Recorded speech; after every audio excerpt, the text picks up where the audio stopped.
ఎప్పుడూ అన్యాయం చేయలేదు. కాంగ్రెస్ పార్టీ అంటే నాకు విశ్వాసం ఉంది. కానీ ఇప్పుడున్న పరిస్థితుల్లో మీ నిర్ణయాలు ఏంటి? 20 ఏళ్ళు కాంగ్రెస్ తిట్టిన వ్యక్తిని తీసుకొచ్చి, 20 ఏళ్ళు సోనియా గాంధీ తిట్టిన వ్యక్తిని తీసుకొచ్చి, ఇతర పార్టీల వ్యక్తిని తీసుకొచ్చి వాళ్ళ కింద మమ్మల్ని పనిచేయమని అంటున్నారు. అంటే మాకు ఆత్మగౌరవం లేదా? కాంగ్రెస్ పార్టీలో ఉండి మేము గెలవలేదా? ఎంపీగా, ఎమ్మెల్సీగా, ఎమ్మెల్యేగా ప్రజల్లోకి పోయి నేనేమన్నా నామినేటెడ్ పోస్ట్ తీసుకున్నా? రాజ్యసభ ఎంపీయా, ఎమ్మెల్సీ లోకల్ నేనేమన్నా గవర్నర్ కోటా ఎమ్మెల్యేనా, ఎమ్మెల్యే కోటా ఎమ్మెల్సీనా?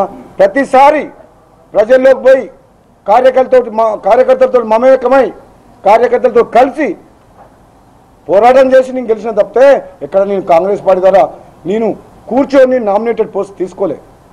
మరి మాలాంటి వ్యక్తులు అందరం కూడా బాధపడుతున్నాం. మరి ఇప్పుడు కాంగ్రెస్ పార్టీ ఎవరి వశమైంది?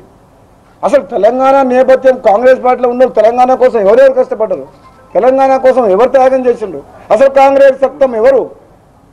బయట నుంచి వచ్చిన వాళ్ళు వాళ్ళ కింద ఇప్పుడున్న కాంగ్రెస్ పార్టీ మాలాంటి ఆత్మగౌరవం ఉన్న పనిచేయాలి. మేము ఏ ఆత్మగౌరవం కోసం అయితే పోరాటం చేస్తున్నామో తెలంగాణలో కేసీఆర్ పార్టీకి వ్యతిరేకంగా మాకే ఆత్మగౌరవం లేదు అక్కడ.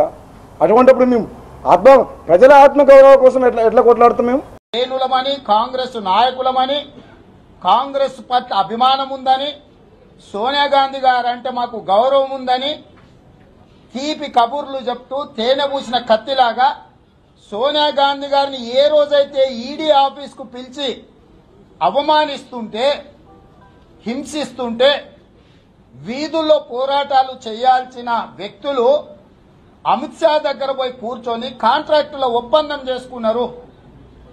నిజంగా నీకు ఏదైనా మానవత్వం ఉన్న మనుషులైతే సోనియా గాంధీ గారికి జరిగిన అవమానాన్ని ఎదిరించి నిలబడి నరేంద్ర మోడీ మీద, అమిత్ షా మీద పోరాటం చేయాల్సిన సందర్భంలో వాళ్ళ దగ్గరికి వెళ్లి వాళ్ళు ఇసిరే ఎంగిలి మెతుకుల కోసం, కుక్క బిస్కెట్ల కోసం విశ్వాసఘాతకులుగా మారి నరేంద్ర మోడీ, అమిత్ షా పంచన చేరినరు. ఇలాంటి వాళ్ళను తెలంగాణ జాతి క్షమించదు. హాయ్ ఫ్రెండ్స్, మా టుడే టుమారో యూట్యూబ్ ఛానల్ చూస్తున్నందుకు చాలా థ్యాంక్స్. మరిన్ని లేటెస్ట్ వీడియోస్ కోసం వెంటనే సబ్స్క్రైబ్ చేయండి. అలాగే ఈ బెల్ ని కూడా రింగ్ చేసేయండి. మా నోటిఫికేషన్స్ అన్ని మీ మొబైల్లో వస్తాయి. అలాగే మా వీడియోస్ మీకు నచ్చితే లైక్ చేయండి, షేర్ చేయండి, నచ్చకపోతే కామెంట్ చేయండి.